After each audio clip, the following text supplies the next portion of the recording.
Right. Venkatareddy గారు, ఏంటి తల్లి మనసు ఒక్కసారిగా మారాల్సిన పరిస్థితి ఎందుకు వచ్చింది? ఈ రిమాండ్ రిపోర్ట్ చూసిన తరువాత న్యాయం జరుగుతుందని వాళ్ళు చాలా విశ్వాసంతో ఉన్నారు. ముఖ్యమంత్రి గారే పిలిచి హామీ ఇవ్వడం అంటే మామూలు విషయం కాదు.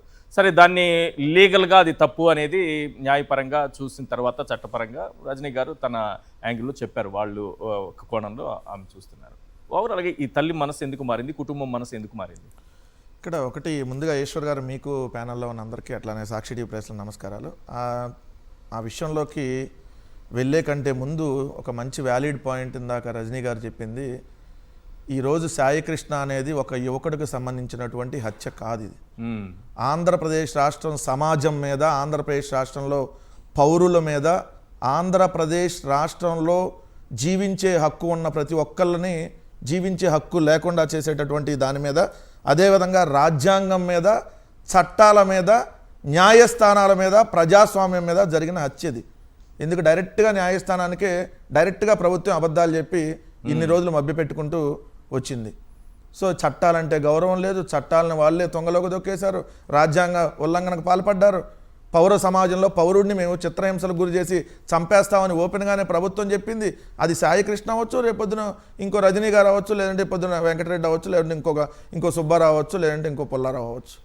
ఎవరినైనా మేము చేస్తాం, శవాల్ని కూడా మాయం చేస్తాం. ఇది మా ప్రభుత్వం ఇలా ఉంటుంది అని చెప్పి ఓపెన్గానే చెప్పింది. అందుకని ఇది సమాజం మీద జరిగినటువంటి హత్య. రెండోది జ్యుడిషియల్ ఎంక్వైరీ ఆమె అడిగింది అన్న దానిలో, అంటే ఇక్కడ పోలీసుల మీద నమ్మకం లేదనేది, పోలీసు అధికారుల దర్యాప్తు మీద నమ్మకం లేదనేది క్లియర్గా కనపడుతున్నటువంటి పాయింట్ ఒకటి. బట్ మీరు అన్న జ్యుడిషియల్ వేసినా ఇక్కడ అధికారులను వేయాలి కాబట్టి మళ్ళీ ఇదే పోలీసులతో అదే దర్యాప్తు చేస్తే న్యాయం ఎక్కడ జరిగింది? సో అడగాల్సింది సిబిఐ ఎంక్వైరీ. సిబిఐ ఎంక్వైరీ అడిగితే ఖచ్చితంగా ఇది దేశవ్యాప్తంగా ప్రతిరోజు చర్చనీయాంశం అవుతుంది. మిగిలిన పోలీసులో, ఈ రాష్ట్రంలో కాదు, మిగిలిన రాష్ట్రాల్లో పోలీసులు కూడా ఇలాంటివి చేయడానికి భయపడతారు సిబిఐ ఎంక్వైరీ కానీ జరిగితే.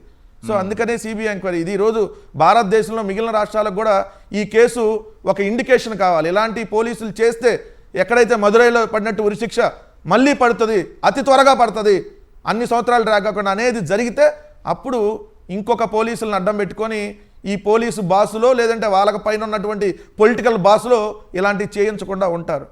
సో అందుకనే ఇది ఖచ్చితంగా సిబిఐ ఎంక్వైరీ జరగాలనేది వైఎస్ఆర్ కాంగ్రెస్ పార్టీ ఈరోజు డిమాండ్ చేస్తూ ఉంది. రెండో అంశం వచ్చేటప్పటికి రిమాండ్ రిపోర్టు. ఇది రిమాండ్ రిపోర్ట్ కాదు, చంద్రబాబు నాయుడు ఇన్వెస్టిగేషన్ టీముకి వేరే లాయర్లు రాసిస్తే వాళ్ళు ప్రొడ్యూస్ చేసినటువంటి రిపోర్టు కాదు. చంద్రబాబు నాయుడు ఇన్వెస్టిగేషన్ టీమే అది. ఎస్ఐటి సిట్ అంటే పేరు ఇన్వెస్టిగేషన్ టీమ్. అది సార్ చంద్రబాబు నాయుడు వేసినటువంటి స్పెషల్ ఇన్వెస్టిగేషన్ టీం. అది CSIT SIT, Chandrababu special investigation team అన్నట్టు లేకపోతే. సో సిఐటి సిట్, అది ఎస్ఐటి సిట్ కాదు నా దృష్టిలో. సో వాళ్ళు ఎలా రాస్తారో చూసాం కదా, అంతకుముందు లేని కేసులను ఉన్నట్టుగా మ్యానిపులేట్ చేయటం, ఏదైతే లెక్కర్లో కుంభకోణం జరగకపోయిందా జరిగిందని చెప్పి ఇష్టం వచ్చినట్టు అక్కడ డబ్బులు వెళ్ళి టాంజానియాలో ఇనుప కర్మాగారం బెంగళూరులో కింద పెట్టారు, తాడేపల్లిలో పైన పెట్టారు, అక్కడ పక్కన పెట్టారు, ఇక్కడ నెత్తి మీద పెట్టారు. ఇట్లాంటివన్నీ మనం కట్టుకదలు ఆ రోజు చూడలేదా? ఇదే సిపి రాజశేఖర్ బాబేగా. మరి ఇట్లాంటి కట్టుకదలటంలో దిట్ట ఈ రాజశేఖర్ బాబేగా. మామూలు దిట్ట. ఎవడని ఎలా ఇరికించాలి, ఎవరిని ఎలా తప్పించాలో బాగా దాంట్లో తీసేయాలి కదా. అందుకనే కదా చంద్రబాబు నాయుడు గారు స్పెషల్గా సెలెక్ట్ చేసుకొని ఏదైతే మద్యానికి సంబంధించినటువంటి దాంట్లో జరగకపోయినా జరిగిందని చెప్పి అది చూస్తే చాలా వెరైటీగా ఉంటుంది. ఆ కేసు ఎలా ఉంటుందంటే, ఎవడో ఒక దారిని పోనే దానయ్య విజయవాడ నుంచి లెటర్ వేస్తాడు ఎవరికి, బెవరేజ్ కార్పొరేషన్, దానికి సంబంధించినటువంటి దీనికి చూసేటటువంటి ఎక్సైజ్ శాఖకు సంబంధించినటువంటి ఈవీఎం మీనా, మళ్ళీ మీరు సినిమాలో మీనా హీరోయిన్ మీనా కాదు, ఈవీఎం ముఖేష్ కుమార్ మీనాకి లేఖ రాస్తాడు. ఒక్కొక్క లెటర్ వచ్చిందా, ఏది లేటుకి పంపించాడు, నిన్న పంపించమన్నాం కదా, ఎమ్మంటే డిపార్ట్మెంట్లో ఎంక్వైరీ అంటారు. 9 రోజుల్లో వాళ్ళు 4,000 కోట్లు 3,000 కోట్లు పెద్ద కుంభకోణం అంటారు. ఇమీడియట్గా ఆయన వెళ్ళి కేసు బయలు చేస్తాడు, ఇమీడియట్గా టీములు దిగిపోతాయి. ఇది రాజశేఖర్ బాబు, దాని తర్వాత రాజశేఖర్ బాబు నడిపేటటువంటి తతంగం. చంద్రబాబు నాయుడు గారి మీద అవినీతి కేసులు మీ ప్రభుత్వం పెట్టారు కదా, అవన్నీ కూడా ఎత్తేస్తున్నారు కదా సిట్టు. ఇప్పుడు ఆ సిట్టు కూడా ఈయనే చూస్తున్నారా? అన్ని ఇప్పుడు దీనికి సంబంధించి అయితే లెక్కలకు సంబంధించిందంటూ ఇతనే చూస్తున్నాడు. సో ఈ రాజశేఖర్ బాబుకి సంబంధించినటువంటి అంశం అసలు ఈ రిమాండ్ రిపోర్ట్లో ఏముంది? రిమాండ్ రిపోర్ట్లోనే సరే అంత పెద్ద వాళ్ళతో రాపిచ్చారు కదా, రేపు పొద్దున్న నాకు తెలిసి నాగరాజ్ తరపున కూడా సిద్ధార్థ లోద్రా వస్తాడేమో కొన్ని రోజులు పోతే. నాగరాజ్ తరపున వాదిస్తానికి కూడా సిద్ధార్థ లోద్రాని దించుతారు. ఎందుకంటే సునేత్ తరపున లాయర్ సిద్ధార్థ లోద్రా, దస్తగిరి తరపున లాయర్ సిద్ధార్థ లోద్రా, చంద్రబాబు తరపున లాయర్ సిద్ధార్థ లోద్రా, ప్రభుత్వం తరపున లాయర్ సిద్ధార్థ లోద్రా. ఏది వివేకానంద రెడ్డి గారిని సంపాను, ఇక్కడ గుండెల మీద కూర్చొని నరికి చంపానన్న దస్తగిరి తరపున lawyer Chandrababu Naidu personal lawyer Siddharth Luthra. నా తండ్రిని ఎవరు చంపారో తెలియట్లా, నేను వాళ్ళ మీద ఆరోపణలు చేస్తా, వీళ్ళ మీద ఆరోపణలు చేస్తా, దీన్ని అసలు ఎప్పటికీ జీవితంలో ఈ ఎంక్వైరీ పూర్తి కాకూడదు అనేటటువంటి గొప్ప కూతురు తరపున లాయర్ కూడా ఆయనే. మళ్ళీ ప్రభుత్వం తరపున లాయర్ అదే సిద్ధార్థ లోద్రా. చంద్రబాబుకి అత్యంత పర్సనల్ లాయరే ఆయన. మరి ఇప్పుడు రాజశేఖర్ బాబు మరి పిలిపిస్తారు ఆయన కూడా కొన్ని రోజులు పోతే, ఎందుకంటే ఇప్పుడైతే మళ్ళీ వివాదం జరిగింది కదా, చూడాలి మళ్ళీ భవిష్యత్తులో. రెండోది రిమాండ్ రిపోర్ట్ చూస్తే సార్, నాకు ఈ రిమాండ్ రిపోర్ట్లో వాళ్ళు ఇది లాకప్ డెత్, ఇది చంపేశారని తీర్మానం చేసి రిమాండ్ రిపోర్ట్లో పెట్టారు. చంపితే ఎప్పుడు చంపారు? 8వ తారీఖు చంపారా? మే 9 చంపారా? మే 20 చంపారా? మే 23 చంపారా? జూన్ 1 చంపారా? ఎప్పుడు చంపారు? Point number 1. ఎలా చంపారు? Point number 2. ఎవరెవరు కలిసి చంపారు? Point number 3. పాయింట్ నెంబర్ 4, ఏ మోటివ్తో చంపారు? పాయింట్ నెంబర్ 5, చంపినాక అసలు ఎవరికి ఇన్ఫార్మ్ చేశారు? ఎక్కడికి తీసుకెళ్లారు? డెడ్ బాడీ ఎక్కడ? కాల్ చేస్తే ఎక్కడ కాల్చారు? అసలు చచ్చిపోయినాక మీ దగ్గర ఎవిడెన్స్ ఏంది చంపేసినట్టుగా? ఏ ఎవిడెన్స్ దాంట్లో రాయకుండా రిమాండ్ రిపోర్ట్లో చంపేశారని కన్ఫైన్ చేసేసారంటే ముందే ఎఫ్ఐఆర్ దాని ప్రకారం కట్టారు. అంటే చంపేశారని ఎఫ్ఐఆర్ కట్టింది కూడా అందుకనే. మిస్సింగ్ కేసుగా ఎఫ్ఐఆర్ కట్లా, చంపేశారు, హత్య కేసుని ఎఫ్ఐఆర్ కట్టారు. రిమాండ్ రిపోర్ట్లో కూడా హత్య చేశాడని రాశారు. బట్ కృష్ణలంక పోలీస్ స్టేషన్లో చేశాడా, హోటల్లో చేశాడా, సిఐఈ సిపిఈ కలిసి చేశారా, సిఐఈ ఎస్ఐ కలిసి చేశారా, సిఐఈ కానిస్టేబుల్ ఎస్ఐ అందరూ కలిపి చేశారా? ఎవరెవరు కలిసి చేశారు? టాస్క్ ఫోర్స్ వాళ్ళు ఇక్కడ ఈ కృష్ణ లంక పిఎస్ వాళ్ళు కలిసి చేశారా? మరి దాంట్లో ఎక్కడ పెట్టలేదే. కానీ ఒక క్లారిటీ అయితే ఉంది, కృష్ణలంక పిఎస్ కు సంబంధించి ఒక ఎస్ఐ మాత్రమే ఎవరో బయట నుంచి వచ్చి అప్పటికప్పుడు ఆయన వచ్చారు, ఆయన ఒక్కడే సాక్షి, మిగతా ఎవరు లేరా కృష్ణలంక పిఎస్ లో? దాన్ని అందుకని చెప్తా. అసలు మీకు ఇక్కడ చూస్తే క్లియర్గా వీళ్ళు 17 మందిని ఎంక్వైరీ చేశామని రాశారు. LW1 to LW17. ఏంటి LW అంటే లిస్టెడ్ విట్నెసెస్ అని. ఈ 1, 2, 3, 4 ఎవరు? సాయి కృష్ణకి సంబంధించినటువంటి వాళ్ళ తల్లి, వాళ్ళ లాయర్, వాళ్ళ సిస్టర్, వాళ్ళ లాయరు, అదేవిధంగా 2 మేనమామలు. అయిపోయినాక L5 దగ్గరకు వచ్చి చూస్తే Koyyana Lalitha Kumari, additional deputy commissioner of police, task force Vijayawada. ఏమైనా ఎంక్వైరీ చేస్తే ఏమేం చెప్పింది?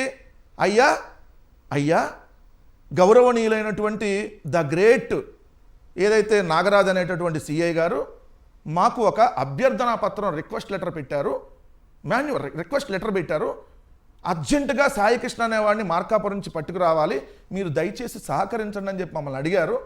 అడగగానే నేను పెద్ద మనసు చేసుకొని నేను ఒక ఎస్ఐని, ఒక 2 టాస్క్ ఫోర్స్ పోలీసుల్ని, మళ్ళీ కృష్ణలంకలో ఉన్నటువంటి ఇంకో కానిస్టేబుల్ని కలిపి 5వ తారీఖు నేను పంపించాను అని చెప్పి ఆ స్టేట్మెంట్ ఇచ్చింది. ఎవరు ఆ ఎస్ఐ? నవీన్ అనేటటువంటి టాస్క్ ఫోర్స్ ఎస్ఐ. వీళ్ళు 5వ తారీఖు మార్కాపురం పోయారు. 6వ తారీఖు ఉదయం 3 గంటలకి తను పట్టుకున్నారు. పట్టుకొని 7 గంటలకల్లా ఉదయం కృష్ణలంక పోలీస్ స్టేషన్కి తీసుకొని వచ్చారు. కృష్ణలంక పోలీస్ స్టేషన్లో ఎవరైతే సాగి పవన్ కుమార్ అనేటటువంటి కానిస్టేబుల్కి సాయి కృష్ణను మాత్రమే హ్యాండ్ ఓవర్ చేశారు. మళ్ళీ మీకు డౌట్ రావచ్చు, సాయి కృష్ణతో పాటు ఇంకెవరైనా పట్టుకొచ్చారని అనుకుంటున్నారు. సాయి కృష్ణ మాత్రమే హ్యాండ్ ఓవర్ చేశారు. మరి సాయి కృష్ణ ఫోన్ ని హ్యాండ్ ఓవర్ చేయాల, సాయి కృష్ణ బిలాంగ్స్ ని హ్యాండ్ ఓవర్ చేయాలిగా. మీరు ఎవరు చెప్పారని వెళ్ళారు? ఇతను సిఐ నాగరాజు మీకు రిక్వెస్ట్ లెటర్ పెడితే మీరు వెళ్ళినప్పుడు అతని బిలాంగింగ్స్, అతని దగ్గర గంజాయి ఉందా, లేదంటే అతని దగ్గర ఏమన్నా కత్తి ఉందా, అతని దగ్గర ఏమన్నా పర్సు ఉందా, పర్సులో డబ్బులు ఉన్నాయా, ఆయన దగ్గర ఫోన్ ఉందా, ఇవన్నీ హ్యాండ్ ఓవర్ చేయాలి కదా. అవును, చేయకుండా కొన్ని గంటల దాకా ఈ టాస్క్ ఫోర్స్ ఎస్ఐ ఎవరైతే ఉన్నారో, ఎవరైతే నవీన్, ఆ నవీన్ టాస్క్ ఫోర్స్ ఆఫీస్కి వెళ్ళిపోయాడు. మరి టాస్క్ ఫోర్స్ ఆఫీస్కి వెళ్ళాడో సిపి ఆఫీస్కి వెళ్ళాడో తెలియదు. అక్కడ తన ఫోన్ను ఓపెన్ చేశాడు. వీళ్ళు చెప్పింది ఆ ఎస్ఐ ఇచ్చినటువంటి స్టేట్మెంట్ ఏంటి? ఎస్ఐ ఇచ్చినటువంటి స్టేట్మెంట్ ప్రకారం నేను సాయికృష్ణ సెల్ ఫోన్ని టాస్క్ ఫోర్స్ ఎస్ఐ నవీన్ తీసుకెళ్లి గంజాయి మరియు ఇతర విషయాల గురించి సమాచారం ఉందా అని పరిశీలించి ఏమీ లభించకపోవడంతో తిరిగి హెడ్ కానిస్టేబుల్ ద్వారా, టాస్క్ ఫోర్స్ హెడ్ కానిస్టేబుల్ ద్వారా మళ్ళీ తిరిగి కృష్ణలంక పోలీస్ స్టేషన్కి వెళ్ళి దీన్ని హ్యాండ్ ఓవర్ చేశారు. మరి మీరు పట్టుకొచ్చినప్పుడు ఫోన్ ఎందుకు ఇమీడియట్గా హ్యాండ్ ఓవర్ చేయాలి? ఆ పర్సన్ హ్యాండ్ ఓవర్ చేసినప్పుడు అంటే ఆ ఫోన్లో ఏముంది, ఏ డేటా కోసం, ఇతరత్ర విషయాలంటే ఏ వీడియోలు ఉన్నాయి, ఎవరికి సంబంధించిన భాగోతం ఉంది, అవన్నీ మీరు డిలీట్ చేసి ఆ ఫోన్ ఇచ్చారని కదా. మీకు ఫోన్ ఓపెన్ చేసే రైటే లేదు. ఎందుకు? మీరు తీసుకొచ్చింది ఏ కేసులో అతన్ని, ఏదైతే కోర్టుకు సంబంధించినటువంటి వారెంట్ పెండింగ్ ఉంటుంది, దాంట్లో ఆ ఫోన్ మీరు ఓపెన్ చేయాల్సిన అవసరం ఏముంటుంది? అటు రాజశేఖర్ ఇక్కడ సిఐ నాగరాజు ఓపెన్ చేయాలి ఆ ఫోన్ని, టాస్క్ ఫోర్స్ ఎస్ఐ తీసుకెళ్లి ఓపెన్ చేసి మళ్ళీ తిరిగి వెనక్కి ఇచ్చేసాడు. ఈ ఇచ్చిన తర్వాత ఆ సాగి పవన్ కుమార్ అనే అతను డ్యూటీ దిగి వెళ్ళిపోయాడు. వెళ్ళిపోయేటప్పుడు ఒక లేడీ కానిస్టేబుల్ ఎవరైతే అక్కడ సెంట్రీ కానిస్టేబుల్గా ఉన్నటువంటి హిమజాకి ఈ ఫోను ఇతన్ని అప్పచెప్పారు. అప్పచెప్పిన తర్వాత ఈ హిమజా గారు పాపం పెద్ద మనసుతో అయ్యా సాయికృష్ణ అని అతను వచ్చాడని చెప్పి హెడ్ కానిస్టేబుల్ నాగరాజు, లోయ నాగరాజుకి తెలియజేసింది పాపం ఆమె తప్పు లేకుండా. అంటే స్క్రిప్ట్లో ఎట్లానే ఉంది, రిమాండ్ స్క్రిప్ట్లో ఎట్లానే ఉంది. ఈ తెలియజేసిన తర్వాత నాగరాజు 6వ తారీఖు నాగరాజుతో పాటు ఈ కుర్రాడు ఉన్నాడా లేదా, 7వ తారీఖు ఉన్నాడా లేదా, 8వ తారీఖు ఉన్నాడా లేదా అనేది అక్కడ ఉన్నటువంటి 80 మంది పోలీసులకి తెలియదు, 4 ఎస్ఐలకు అస్సలు తెలియదు. ఎందుకంటే కృష్ణలంక పోలీస్ స్టేషన్లో 4 ఎస్ఐలు ఉన్నారు. ఎస్ఐలు 6వ తారీఖు ఇటు చూడలా ఈ కుర్రాడిని, 7వ తారీఖు చూడలా, 8వ తారీఖు కూడా ఎస్ఐ లాలా. ఫ్లిప్కార్ట్లో గబక్కన ఆర్డర్ వస్తే పోలీస్ స్టేషన్కి పెట్టాడు అడ్రస్. అప్పుడు వెళ్ళి చూడంగానే ఇతను ఆ సాయికృష్ణ లాగే ఉన్నాడే అని డౌట్ వచ్చింది అని కూడా మళ్ళీ చెక్ చేయాలి. అతను వెళ్ళి దగ్గరికి వెళ్ళి ఉన్నాడా, బతికున్నాడా, చచ్చిపోయాడా ఏం చెక్ చేయాల. మరి ఈ జరిగితే 8వ తారీఖు తర్వాత అంటే 6, 7, 8వ తారీఖులు 3 రోజులు సాయికృష్ణ బతికే ఉన్నాడు. ఎందుకు 8 చూశానని చెబుతున్నాడుగా.